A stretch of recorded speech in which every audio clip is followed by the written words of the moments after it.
Having a small press doesn't mean your prints always have to be solid colors. Here's a quick technique to help you breathe some life into a simple 2-screen print. Opening this one color file into SEP Studio 4 generates a clean single color separation. We can print it as it is now, or create an underbase to print on colored garments, creating a 2-screen project. Let's have a little fun with it now.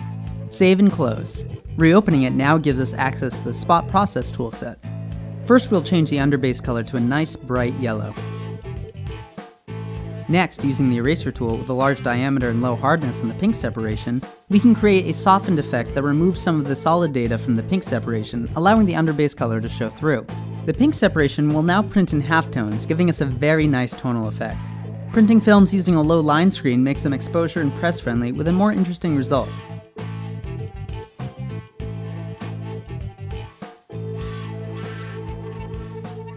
And here is the final product.